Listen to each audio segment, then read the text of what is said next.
wait at least a decade for me to tell you the next half. This is on par with The Incredibles. Wait.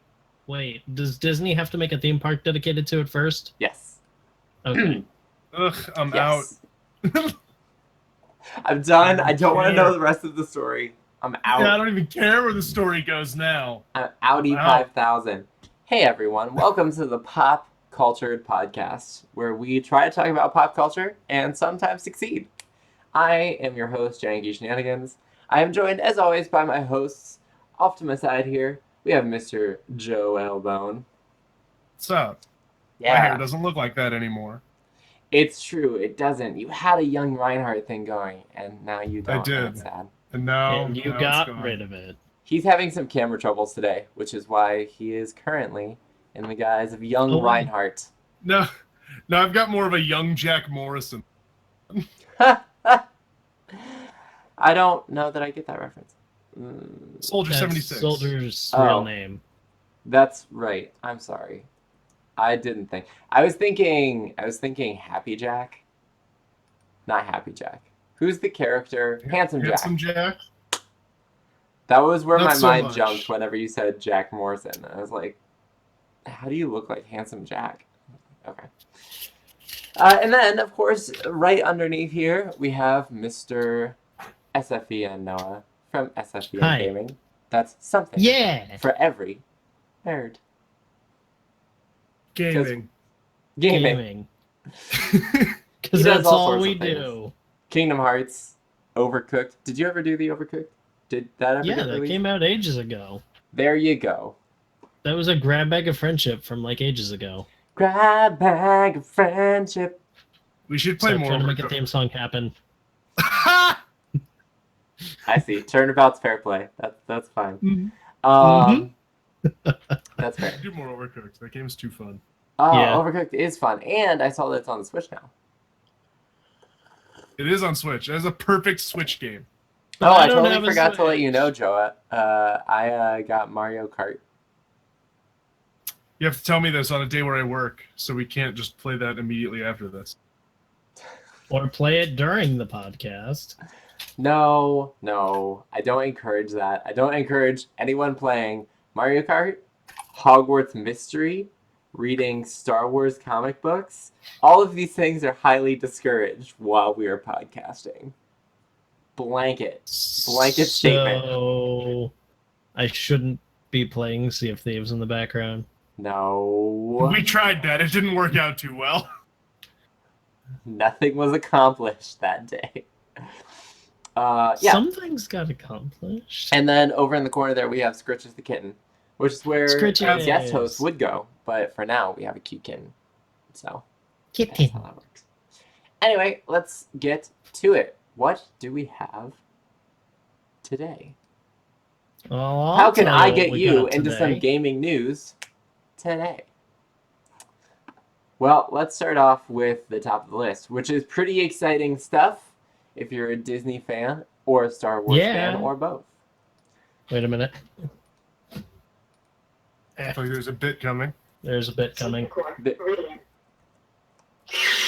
go. There we go. Put your lightsaber away. No one wants to see that. Don't be Lando Calrissian. Put that away. Which is also the topic of We'll get there. Star Wars jokes. Star Wars. Yeah, so it seems like Disney is making Star Wars Land, which is pretty cool, which is going to be an entire world themed around Star Wars. Yeah, and the interesting thing, well, there's two really big interesting... I'm going to move forward. There's two really big interesting things coming with the Star Wars Land. Mm-hmm. Number one is that they've designed it to be set apart from the film. Like, the films influence what's going on in the park, but it's set apart from them. So, like, there is going to be First Order influence and, like, things of that nature, but it's, like, after the last of the Skywalker saga, from what we're given to understand. Okay. It's set on a brand new planet called... I have to look it up. Hang on. Disney World. Disney World. Bantu. No, it's called Bantu, yes. Yes. Yes, Bantu. and it is going to be fully immersive, like Westworld, only without the psychotic killer AI. Lifted right out of the article. Yes. Hey, such a good joke, it's got to be stolen. You know what? That's fair. And I never watched Westworld, so I don't know. Yeah, Disney just released a trailer, and they announced that the two parks, two Star Wars parks, one for Disneyland, California, and Disney World in Florida, two for the price of one, are going to open. The California one opens first in the summer of 2019, and the Disney World one will be opening later in Q3, like I originally thought it would, closer to fall 2019. To generate more hype for the last Skywalker Saga movie. And what else is there? They're also at the Disney World one is also going to have a fully immersive Star Wars hotel as well. That is going to be a part of the park as well, which is kind of cool because like Hollywood Studios was always one of my top. It was that and Magic Kingdom were the two that I loved going to the most. But here's my question, though. Bad news is that a lot of stuff had to get gutted from my childhood in order to make room for this park. But here's my question. Will the hotel have a cantina? And will that cantina have a band? Yeah. Well, I mean, if you watch a trailer, you'll see some of the different things that they got going on in there. All right, I was trying to make a goof about Cantina Bands, but that's fine. Just like keep going in a very serious tone. But will the band play a very questionably named genre of music? What is that genre? Jizz. Wait, hold on. Do they actually have a name for that genre of music? Yes. Yeah, it's called Jizz. Oh my god! Of course, it's like jazz but not jazz. Yeah. Yeah, it's jazz, but it's jizz. Here's the just thing. call it what it really is. It's space ragtime. I want to look that up on iTunes and see what all comes up, but I feel like you don't want to. I don't want to Google it. I don't want to Google it. I just want to look it up on iTunes and see what kind of music comes up. Just like, what do you got for jizz, man? You got some of that sweet space jizz? Oh, I'm Johnny on the spot. Speaking of Lando. Wait, hold on. We didn't get done talking about this Disney thing. I want to talk about this. This is good. Yeah, I'm looking at the hotel stuff. Basically, not a whole lot on the hotel at the moment, other than it's going to be built near the Disneywood Hollywood Studios property, so it won't exactly be in the Disney Hollywood Studios property. So there might be some sort of transit system back and forth that way. That's kind of what they did with the Animal Kingdom one, because the Animal Kingdom one is like right next to Animal Kingdom, but it's not like in Serengeti Safari. Yeah. What? Are you telling me the Avatar Park is not in Serengeti Safari? I am disappointed. The Avatar Park is its own section. I meant the Safari Hotel. No, I wanted the Avatar Park right in the Serengeti Safari. That would be hilarious. Could you imagine? Also the hotel. You're like, lions and elephants and giant blue people? Question mark? Yeah. That's all I They're want. hunting down the lions. Yeah. And then, like, trying to connect with them with their hair. Yeah. Timmy, don't look. Don't look, Timmy. But basically, what Star Wars Galaxy's Edge is going to be doing is it's going to be interactive in the aspect. There's still not a lot of information out at the moment. They're trying to keep it under wraps for the opening, but effectively, from what I'm given to understand, is there's going to be some method that they're going to be able to use to track your movements and your actions within the park to better create a story around you. That's what they say, but what that sounds like is the plot of that movie starring Emma Watson. What was it called? The Circle? Oh, The Circle? Yeah. That's like... Which John Boyega was in.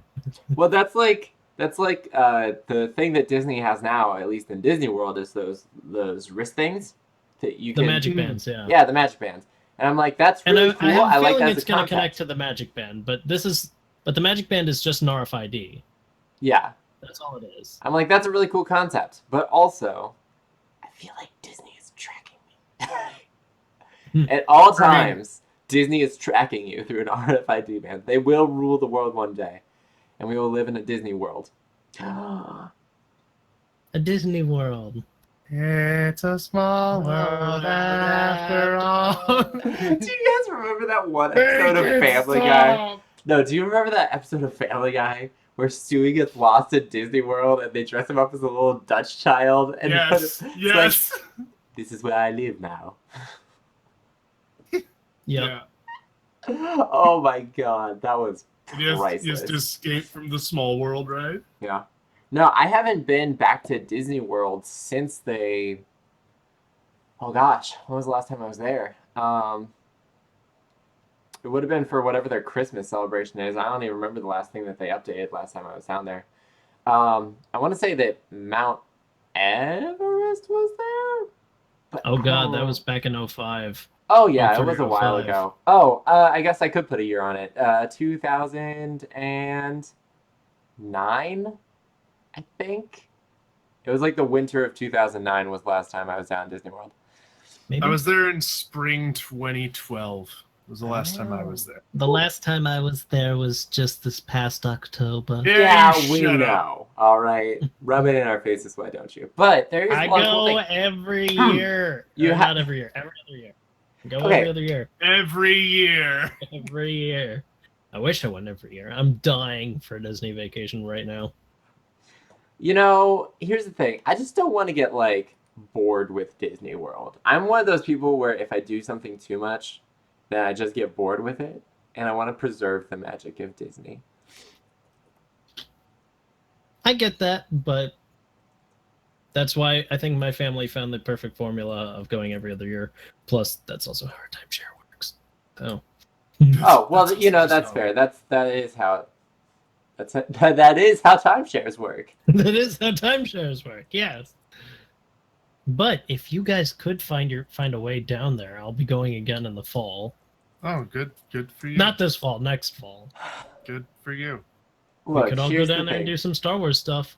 Good for you. Are you suggesting together, like we all coordinate and then we're just all in Disney World at the same time?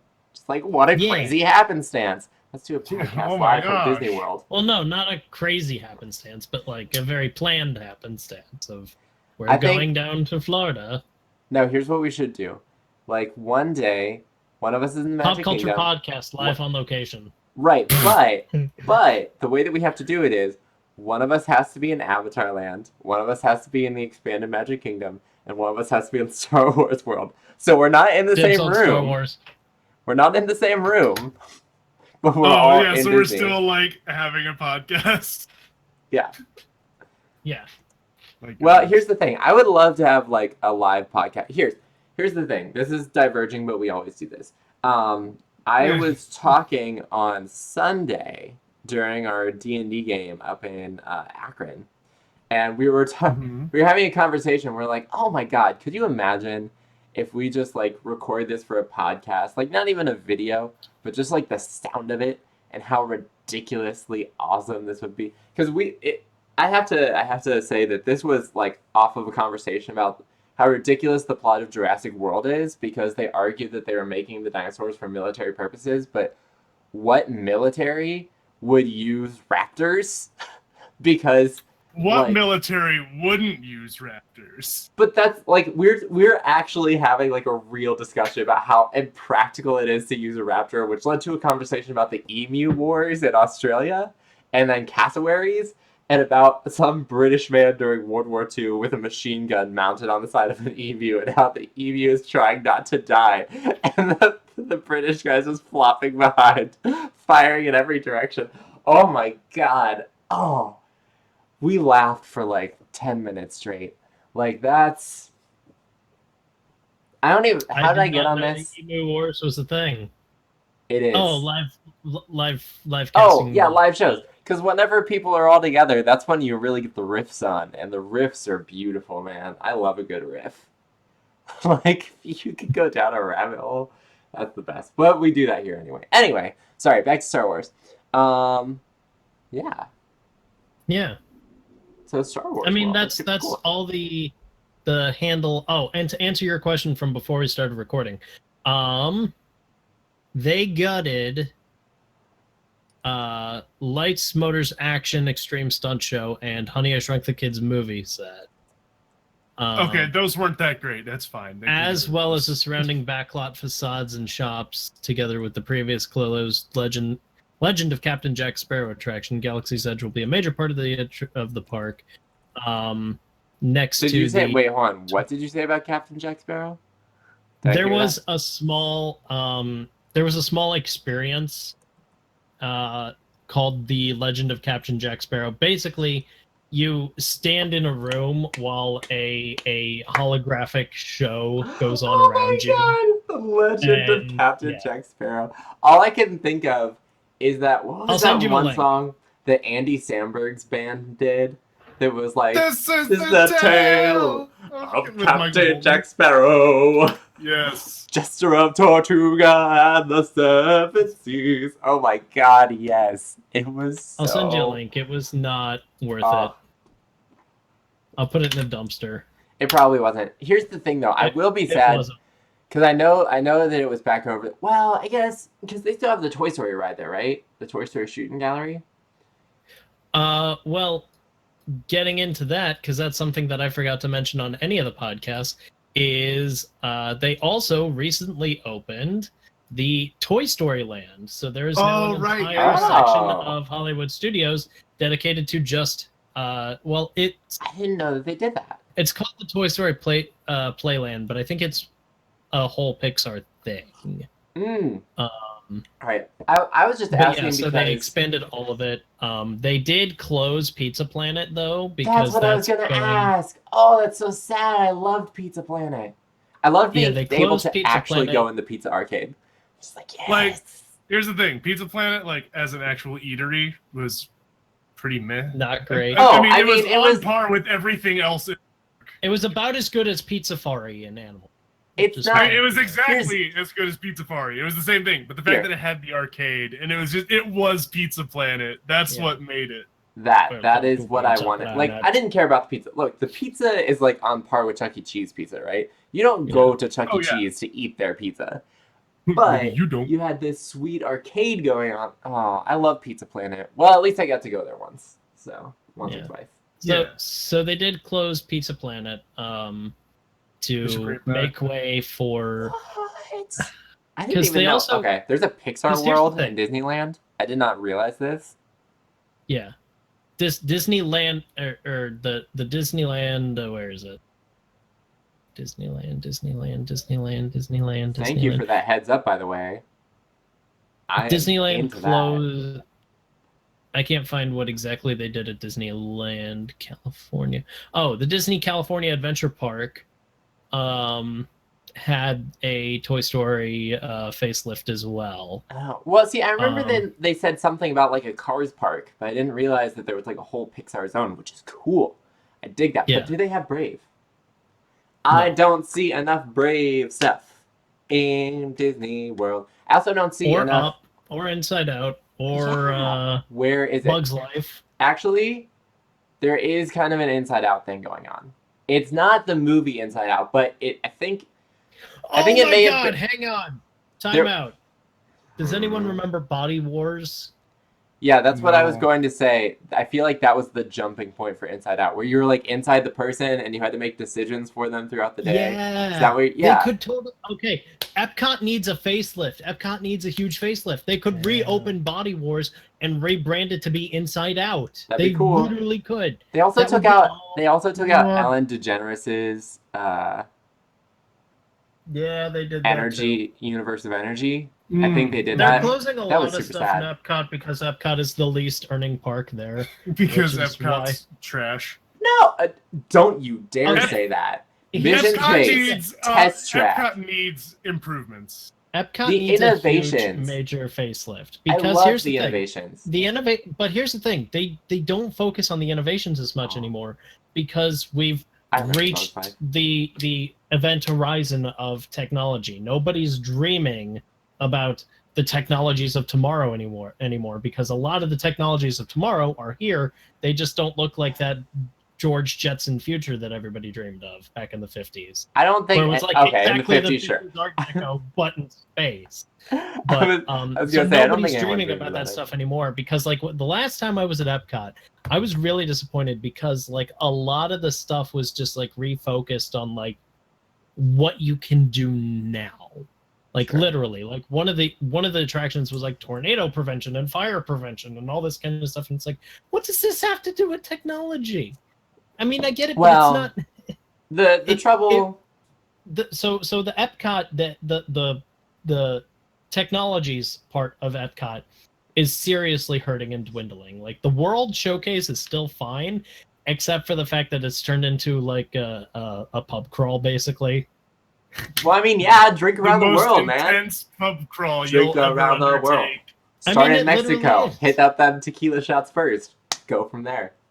No, you get a margarita in Mexico. No. Here's the thing, because there's easy mode and there's hard mode.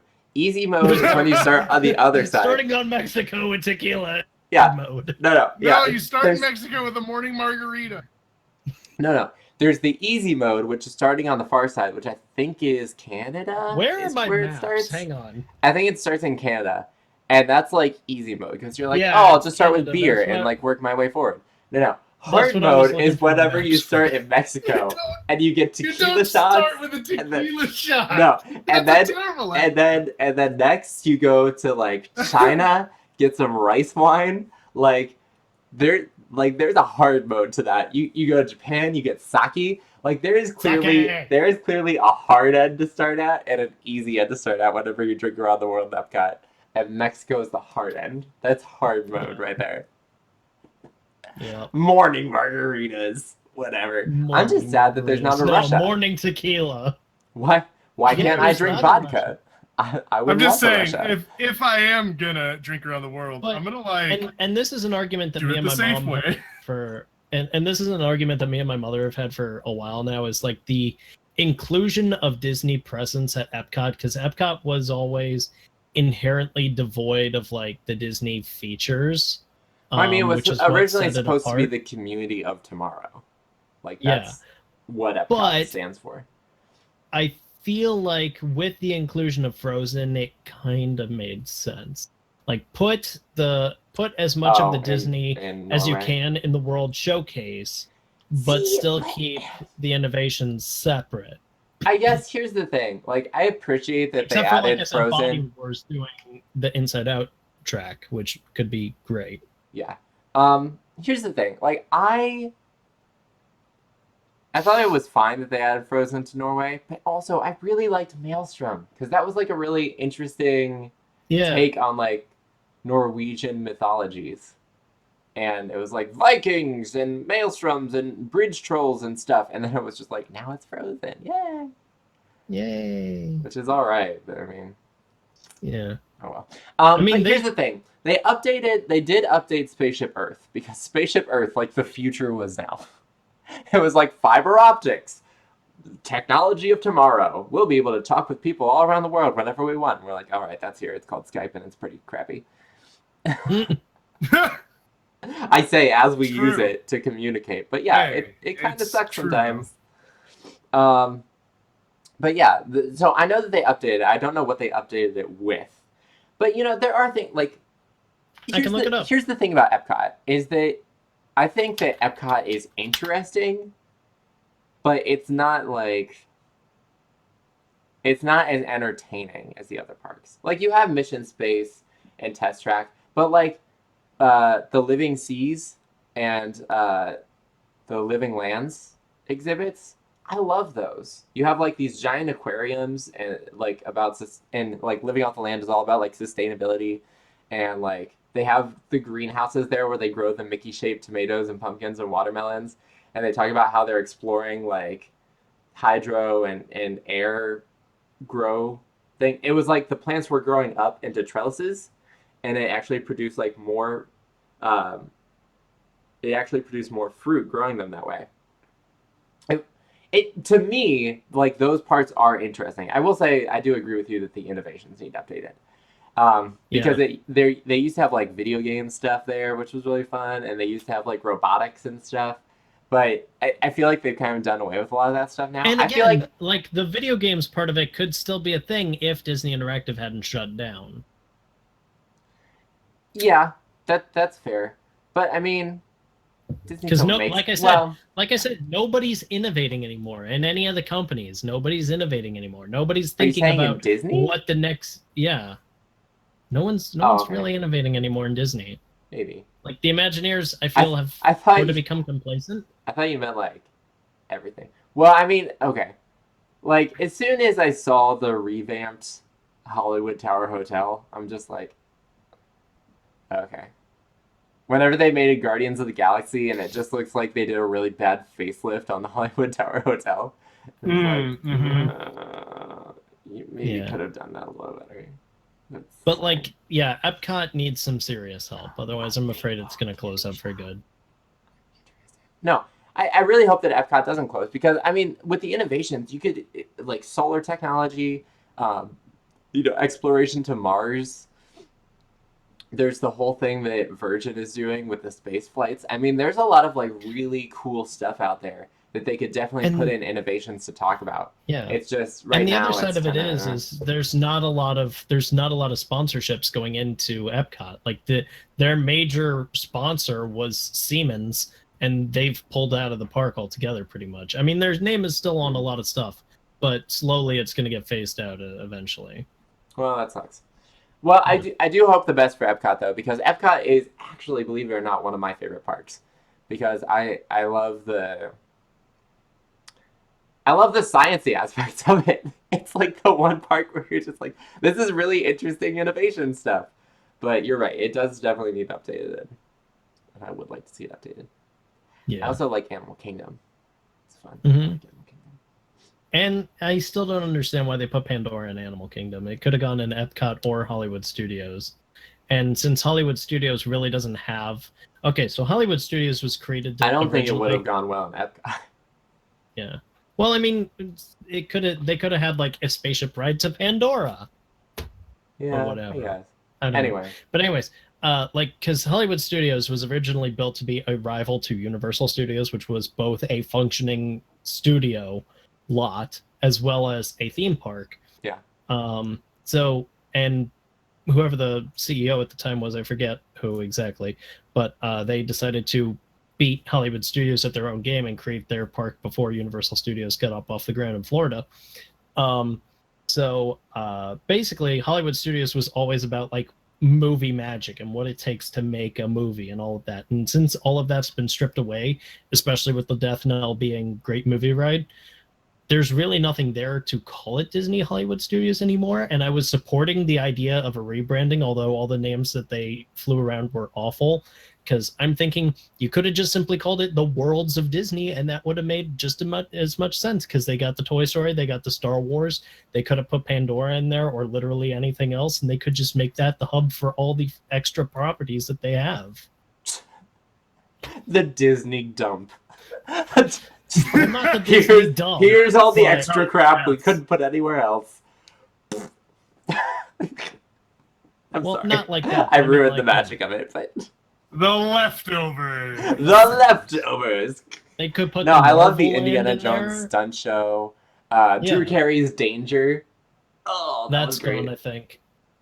Yeah, that's okay. That got replaced by the American Tours? Idol experience. I love Star Tours is still there. Yeah, there was lots of great stuff.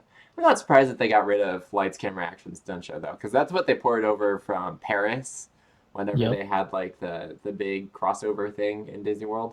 But I mean, I saw it. It was cool, but it was a fun show, and especially after Cars came out and they incorporated like a little section for like a full size Lightning McQueen that was doing stunts and whatnot. Yeah, that was pretty fun.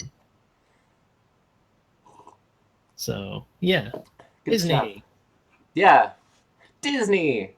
All right, let's keep going because Joe does have a hard stop today. Yeah, Joe does have a hard stop. And we just spent like an hour talking about Disney. All right. What would you guys like to talk about next? We can talk about the new Sea of Thieves expansion and how cool that's going to be. Yeah. So when we get it finally. I will ask you guys about this because I didn't read the whole thing. So I know that it's called The Hungering Deep, The Hungering Depths. Yep, and it comes out Tuesday. Is that all you know, Noah? Is that all you're bringing to this? That's all I know at the moment. All right, so it's going to actually have a campaign. There's going to be like story and quests and things to do. Yes. And the way it was worded, the article I read was a little confusing on exactly how it was going to work, but it's a limited time thing, actually. Like, the events are going to be limited to an extent where there will be rewards you can only get around the release of it. That being said, like, it will change the world forever. Like, the enemies we'll face and the stuff we'll go through will have an effect. Okay, I do have a question. The campaign is limited time, or the rewards for the campaign are limited time? That's what I was confused about. Like, they said there are limited time rewards for it, but the campaign, I don't know if the story itself is going to be limited. Okay. I hope not. I hope that the story's there forever. But yeah, there will be limited time rewards from doing it, and they'll be tracking to see like how many people actually get it. Ooh, and they already announced it will be followed by one called Cursed Sails and then Forsaken Shores. All right, cool. Yeah. How about that? Oh, and they have weekly events. All right.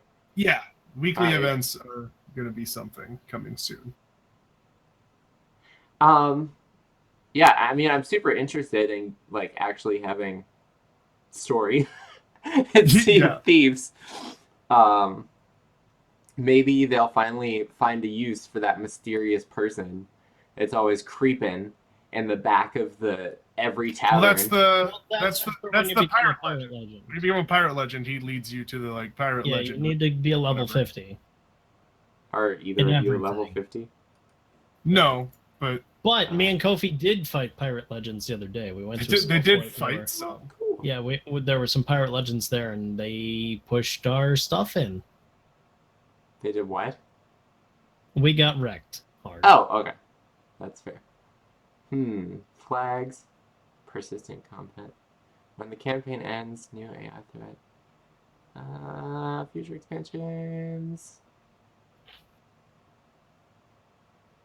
I'm excited. Yeah, I'm excited too. I'm just wondering, because here's the thing. Like, I guess I should voice what I'm thinking, which is, my only concern is if the campaign goes away. It just makes me think of, like, you know how in those, like, games you can get on your phone, they're just, like, you check in for the day and, like, do a whole bunch of crap and then you check out. And it's like, here's a limited time Christmas event that you can only get stuff during this time and then the event ends. I just don't want the campaign to be that. Like, I want to... We're gonna get drums. I don't super care if I miss out on the exclusive content, but I would prefer to play the campaign on my own time. Yeah. That's all.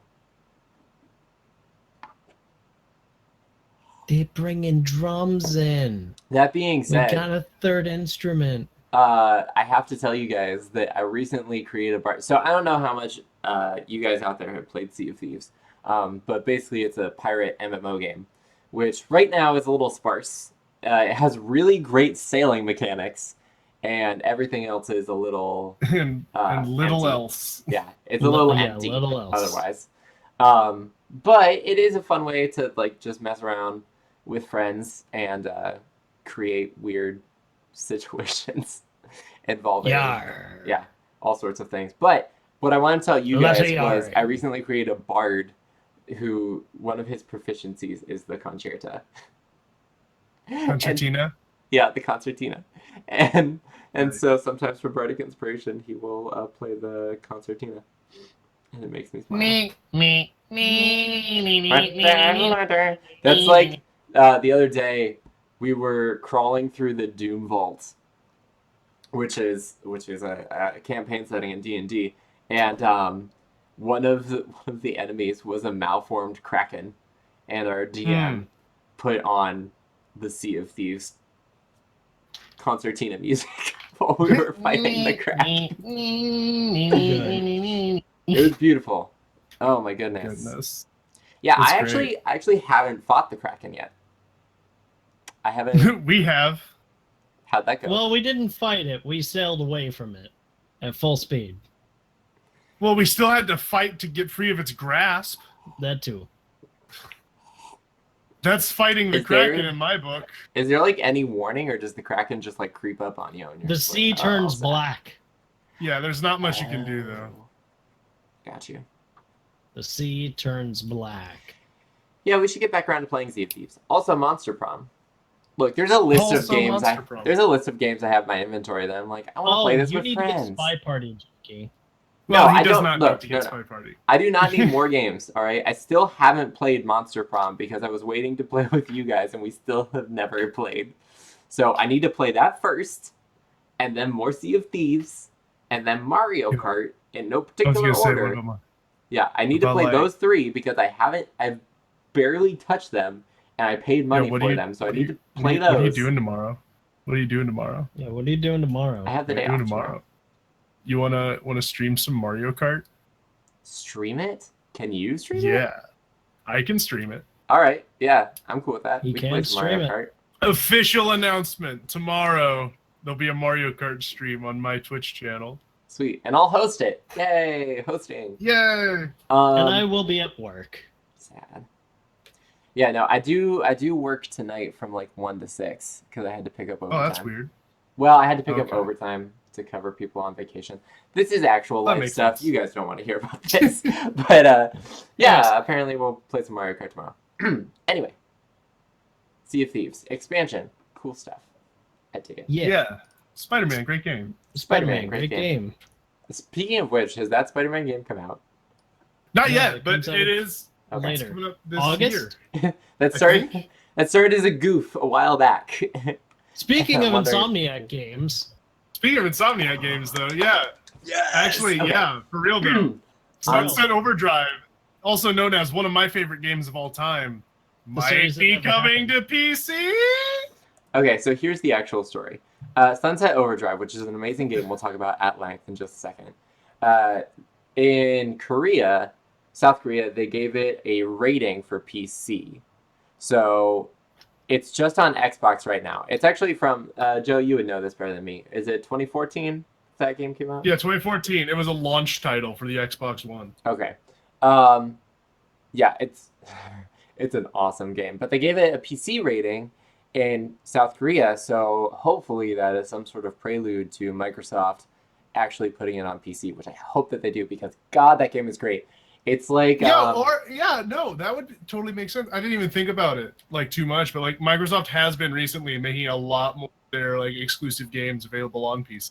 I didn't even think about it like that way. Look, it's very likely we'll get this. Sunset Overdrive would be like a great relaunch. Here's the thing: I haven't played it recently, but I was playing a game for a while called I want to say it was called Hyperdrive, but it was very much in the same vein, except it was an MMO and it was different styled, but kind of the same like parkour craziness. It was very much what's the older game that was like the original parkour, flashy lights, colors, bright colors game? Sly Cooper. Not Sly Cooper. No, I can't think of the game you're talking about. Oh, it's God, I can't remember it. I remember that TV said that Sunset Overdrive was kind of like that. And God, what? Oh, Jet Set Radio. Jet Set Radio. Oh, Jet Set. Oh, okay. Yeah. Well, I mean, not quite the same. That game's all about rollerblading and. Okay, but it's in a similar vein. Aesthetic, similar vibes. Yeah. I love games like that, and Sunset Overdrive is BAMF. The fact that the first gun you get is called, oh God, what is that one called? No, the first gun you get is called the Penetrator, and it's a shotgun that is very interestingly shaped. Yes. The second gun, though, is High Fidelity. High Fidelity. Final records. Oh my god! If I could get someone, hey, if any of you are out there are into making like props,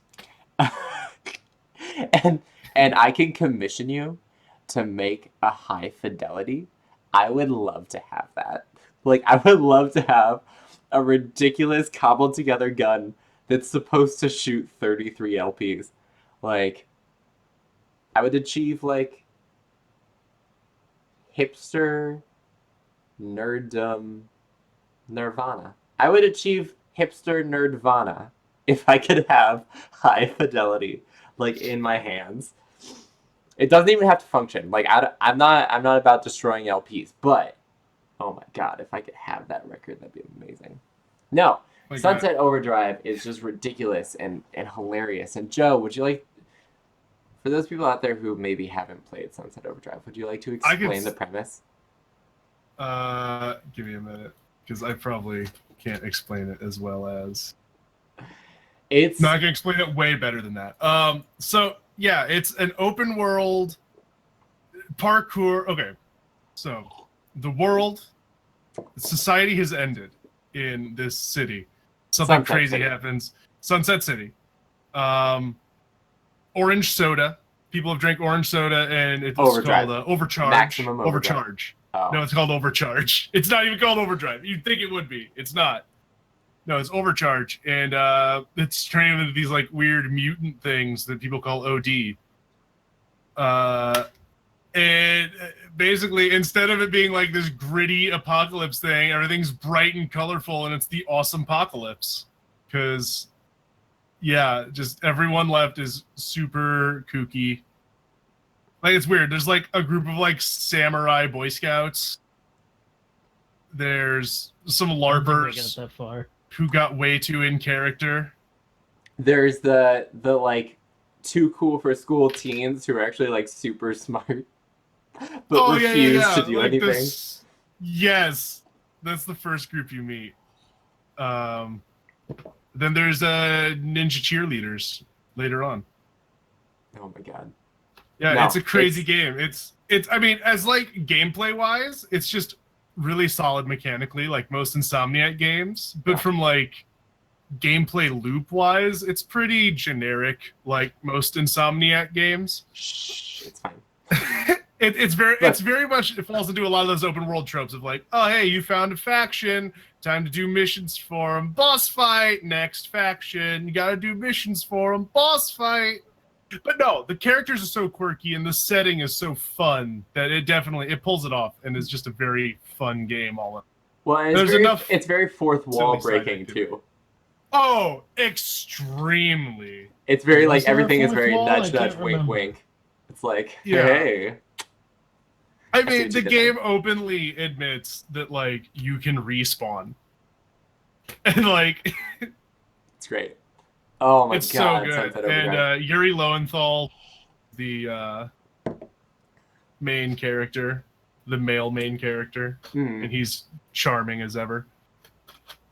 It's just such a good game. And like I love the parkour mechanics. Just like grinding around the city on telephone wires just feels great.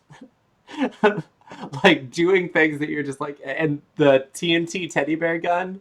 Oh my god. Oh my gosh, all the weapons are ridiculous. Yeah. Yeah, the TNT. It's so good. Oh. It is such a fun game, and if it comes to PC, and it has a multiplayer mechanic too that's like pretty fun. And I will tell you right now, if it came to PC, that would be incredible. It'd be amazing, because then we could all play together, because these two don't own Xbox Ones. It's true. I don't own a PlayStation or an Xbox. I'm a Nintendo kid all the way. But, well, I have the original PlayStation, but that's pretty old. No, if it comes to PC, I guarantee you, I will be nothing but Sgt. Pepper's Lonely Hearts Club Band. That like, so we played this game together before, right? And yeah, a little bit. Yeah, a little.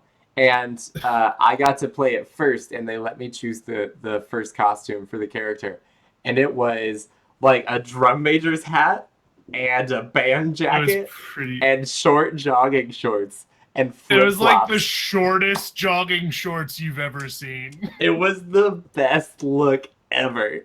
Like, oh, I'm so proud of it. It's so good. This is how people in the apocalypse should dress. Yeah, no, it's such a funny game. Follow me to battle. Oh my god. Yes. I love that game. Alright. Oh. I'm coming down off that Sunset Overdrive high. That overcharge high, but without the mutant side effects. Alright. What else do we got? Hey, here's something that I'm really excited about. Nintendo may be making an N64 Classic, which is super cool. I would definitely buy into it if it did, because that was something that I never actually had. And so I would totally fall for that hard if that happened. But basically, the gist of this story is just that Nintendo has been publishing patents for the Nintendo 64 stuff. So it was something that they did with the NES and the SNES before they released Classic Edition. So a lot of people think that they may be doing an N64 Classic, which makes sense because, I mean, that's who they were marketing the NES and SNES to. They're like, remember these games? And I already admitted I'd be the sucker that would. I remember that. I remember berries. You remember Star Destroyer? Look, here's the thing. Here's my requirements if they make an N64 Classic. Donkey Kong 64. Yes. Super Mario 64. Given. Absolutely. Ocarina of Time, Majora's Mask. Also right given. At least Ocarina is. Majora, probably. Probably. Definitely the original Mario Kart. Of course. Maybe not as much, but hopefully. Hopefully. Well, I'm not saying that these are necessarily going to be on there. I'm saying that these are like the games. I never played Star Fox 64. Star Fox, of course. One that they might put on there, GoldenEye. It's not one that I would be super interested in, but that was a classic game. It is super fun. And what if we got some of those like old Mario Party back?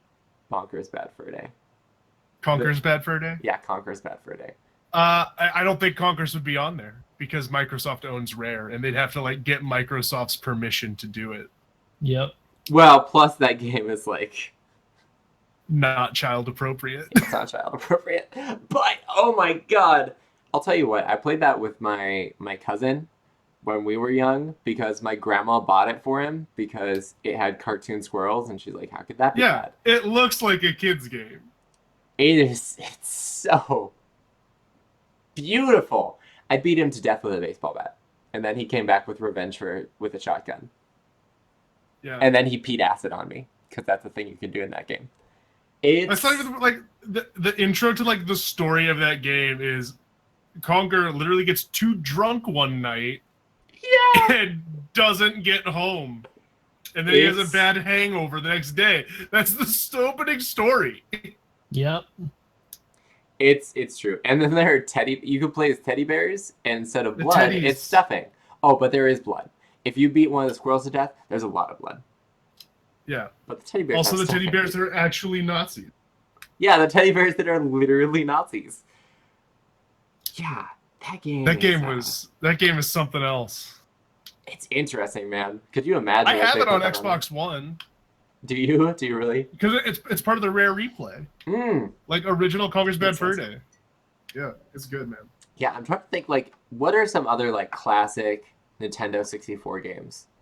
Mario Party. Yeah, Mario Party. I don't think it'll be there, but Mario Party. The game that destroys friendships. Yes. Yep. I have Mario Pokemon Party Stadium. Pokemon Stadium. Yeah. Oh, and on that same note, you could have the original Pokemon Snap. Super Smash Brothers. Super Smash Brothers and Pokemon Snap. Yeah. So you can take pictures of Pokemon. Oh my god, I remember that game. So you could get the UFO. You could get the picture of the UFO. Yes. Yeah, I remember Pokemon Snap. So good. I remember. I remember that. Oh, let me think. Was there anything else? I can't think of anything else that's like super. I can't think of any other like iconic N64 game. It's Other than true. like, well, Banjo-Kazooie, but that's another rare title that won't be there. Yeah. Yeah, I think that pretty much covers like the big stuff. I'm trying to, because let's see, Zelda, Mario, Donkey Kong. I'm trying to think if there were any like major properties. Kirby and the Crystal Shards. Kirby 64, one of the best Kirby games ever made. I haven't played a lot of Kirby games. That's the one where you can like mix the powers to make different powers. Oh, that's the best one. Because like if you get like sword and, or it's like if you get sword and electric, you get like a double-bladed lightsaber. I dig it. Or if you mix like cutter and stone, you can like turn yourself into a statue. Also, kind of like tangentially related because it's Nintendo and it's kind of a rumor. It's about the new Smash Bros. Coming out that they're going to be showcasing at E3.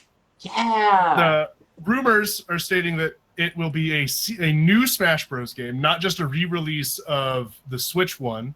Oh, okay. Or the Wii U one, but it will feature the whole cast from the Wii U game, and it will reuse a lot of assets. Okay. All right. But we'll also get Simon Belmont from Castlevania. Dig it.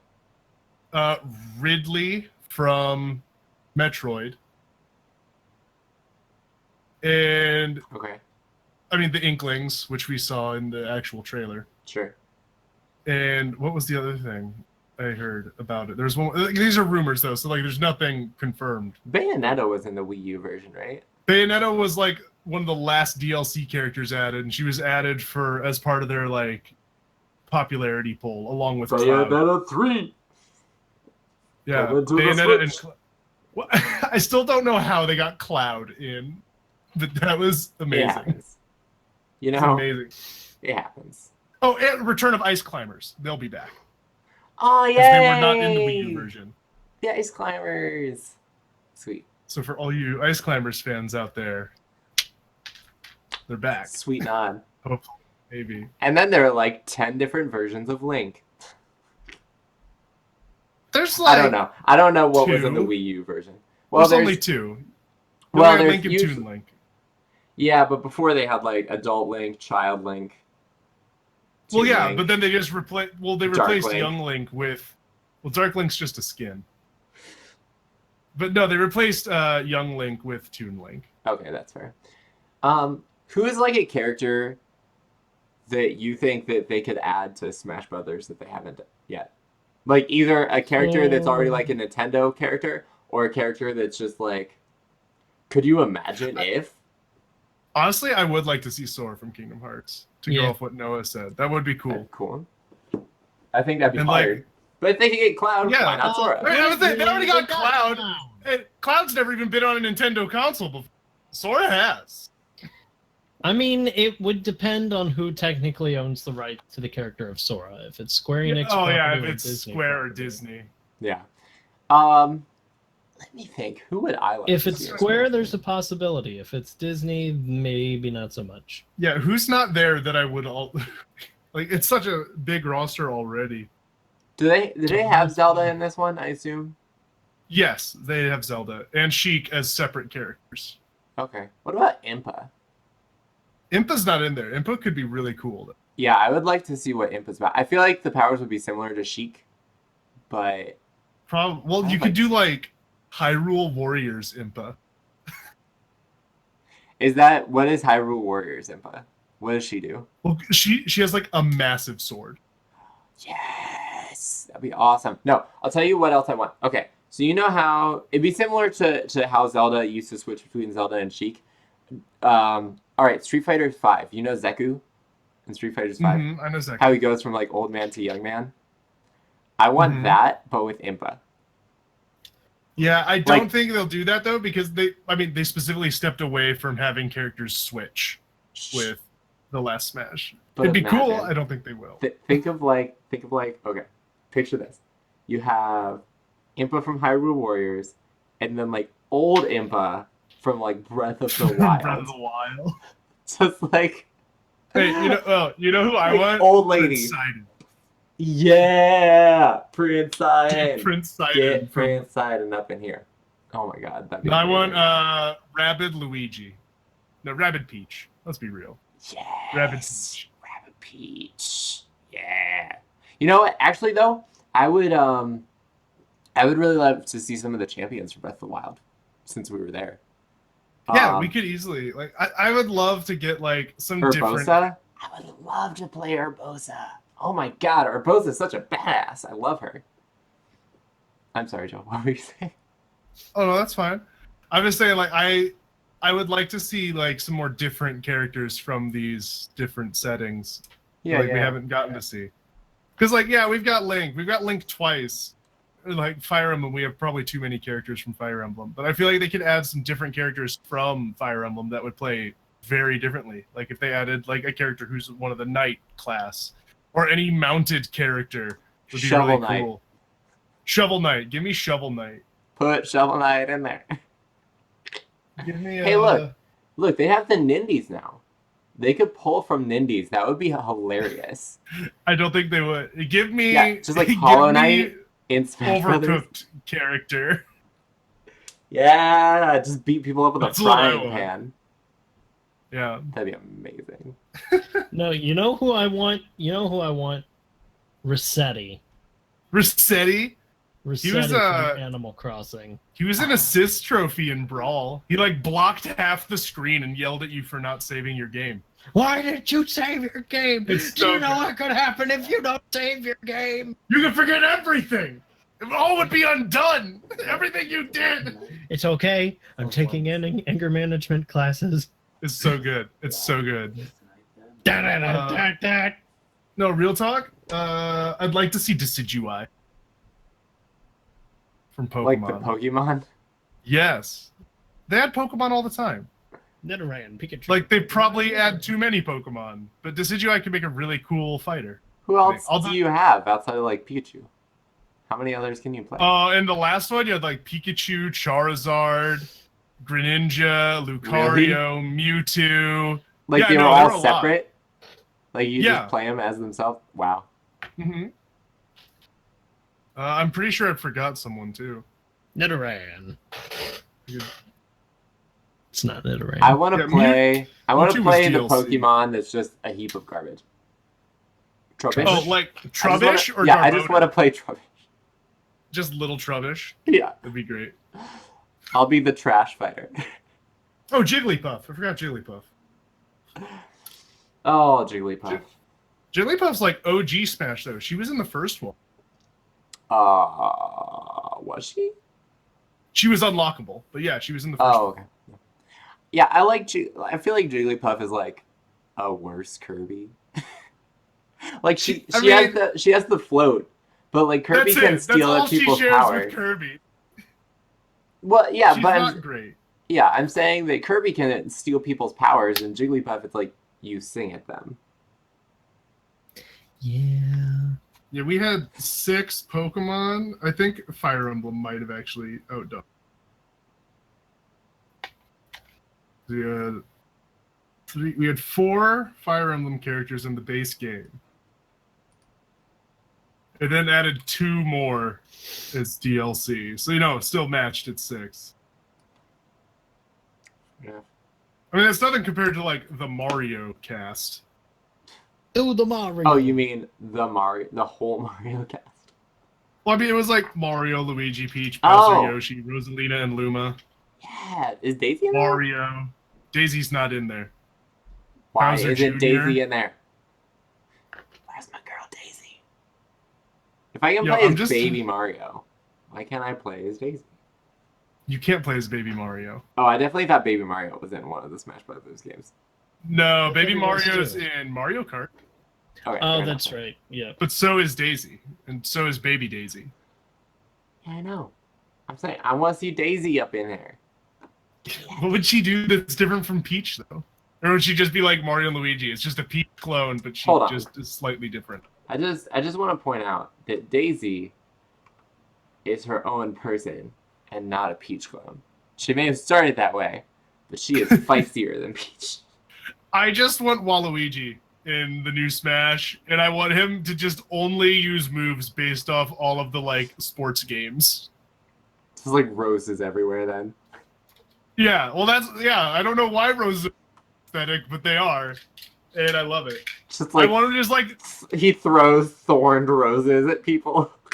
Yeah, but he'll like pull out a tennis racket and hit you with that, then he'll club, then he'll like run you over in a Mario Kart. That's all I want. I just want him to like be side games the character.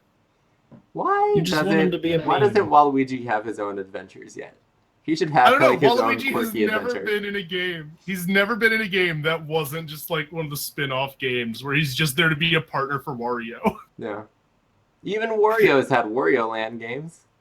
Yeah. Like Wario has had games on his own even prior to the like sports games. But even Luigi has had his own games. I know. Even Luigi. Even Luigi. Oh, like dear. Waluigi hasn't even appeared. He's not even been mentioned in a real Mario game. Outside of Super Mario Maker, which barely counts. Yeah, cool. So is there anything else that you guys would like to talk about? Joe, I know we're having to leave soon. The Kingdom Hearts premiere event I can get through pretty quickly. Basically, yes, I can. The Kingdom Hearts premiere event just happened this past weekend. Basically, it was a chance for some of the big names in the Kingdom Hearts community to get a chance to play Kingdom Hearts 3 for the first time. A short demo. They were only allowed to play the Olympus level, and not even the Olympus level. They got to do the Rock Titan boss of the Olympus level and a little bit of the Toy Story. Yeah, and a little bit of the Toy Story level. So they got to play a little bit of that.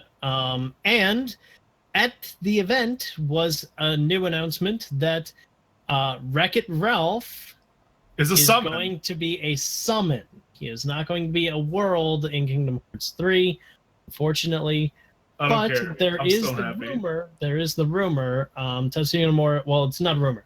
Tetsuya Nomura said there is a world in Kingdom Hearts 3, or there is a character in Kingdom Hearts 3 who does not get their own proper world in the game, but it will be a world in Unchained Key, so people are thinking maybe Wreck-It Ralph.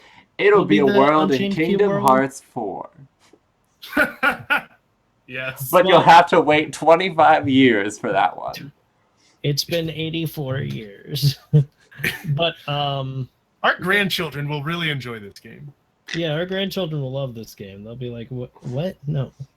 I don't want to play your weird game, Grandpappy. I don't know. So yeah, that was basically the only real major announcement, other than an announcement of more news coming soon. Hopefully they plan to release the release date within the coming month, probably at the Square Enix panel before E3. Yeah, probably their E3 panel thing. Yeah. Their E3 House Direct. The only other big news is, thanks to some data mining, someone found Kyrie's Kingdom Hearts 3 costume, because they were going to do an event where they were going to give you a chance to get avatar costume parts for Sora's Kingdom Hearts 3 costume and Kyrie's Kingdom Hearts 3 costume. But we haven't seen Kyrie's official Kingdom Hearts 3 costume outside of this data mine yet. But effectively, it's also kind of plaid-ish, but it's a combat skirt. It's a combat skirt. Plaid is the theme of Kingdom Hearts 3. Plaid is Remember the 90s in flannel? Plaid. Yeah, plaid. He's gone from belts and zippers to plaid. And all I could think is Spaceballs has gone plaid. Yeah. Full circle back around to Star Wars. And Star Wars ripoffs. Yeah. All right. But no, yeah. So Kyrie's got a combat skirt, and hopefully that means Kyrie's going to have a very important role to play in Kingdom Hearts 3. Maybe she'll be playable. Who knows? Nope. Totally side character, barely there. Doesn't matter. Calling it. Just pops in. Hey guys, I got a combat skirt. Pops out. That's all. That's it. That's the extent of her appearance in Kingdom Hearts 3. One last thing that I would like to share before we sign out, which is some cool Dungeons and Dragons stuff coming up. On the 29th, the day before our next podcast, so that would be Tuesday, Mordekainen's Tome of Foes is officially releasing as a book. Joe, of course, already has it on D&D Beyond, but exciting because stuff. it released on D&D Beyond last Friday. Yeah. But super cool stuff. I'm excited to get my hands on a book and check it out. And also, next week, it'll be after our next podcast, but Wizards of the Coast will be doing the Stream of Many Eyes, where they will be announcing their new adventure, probably something on Waterdeep. It'll be exciting. I'm looking forward to it. So, got some cool D&D stuff going on. And that's all I got for the day. Joe, anything else? Yep. No, just come watch the Mario Kart stream tomorrow. Yay, Mario Kart. It's going to be super fun. Mario Kart. Yay. And who knows, maybe it won't be Mario Kart. It'll probably be Mario Kart. We'll see. It'll probably be Mario Kart. Noah, do you have anything you'd like to share? Content's coming back. Some new changes to the channel yet to officially be announced, or do we want to announce it now? Oh no, I was just gonna say, that reminds me, I've been editing my next. That's coming soon also. Cool. You kind of cut out. Oh, I was just saying I'm editing my next episode of Let's Play World of Warcraft, coming soon. Whoa! Sweet. Probably in the next week. Yeah. Awesome. But yeah, some exciting new things on Something for Every Nerd. I don't know. Some new stuff, some old stuff. Yeah. I got a mini series already in the can for June, so be on the lookout for that. It's another chapter in nerdy nostalgia. So nice. Yeah. As for myself, nothing else is really going on aside from the podcast, and apparently the Mario Kart stream tomorrow. Tune into that at twitch.tv/JoeLbone. Yeah, or just here. Or just here, and I will be hosting it. Doesn't matter. Of course, we'll be having the podcast again next week, same time, same channel. And for the first time in a while, I will be porting the podcast over to YouTube. We had no drop frames today, thank the Lord above. So it'll actually look good. And I'll be porting that over to youtube.com/JankyShenanigans if you want to see more of my stuff. I haven't made any new gaming content over there for a while, but there is some cool backlog stuff if you want to check out some other games that I've played and stuff that I've done, which is fun. Other than that, I think that's pretty much all. So, thank you all for joining us for another Pop Culture Podcast. You can catch us again next week, same time, same channel. That has been Joe LeBone. You can find him on Twitter at Joe LeBone. You can find Noah at SFEN Gaming. That's Scritch's Kitten. You can find me at Jank Shenanigans. Until the next time, this is us signing out. Are you petting your porg like a Bond villain right now?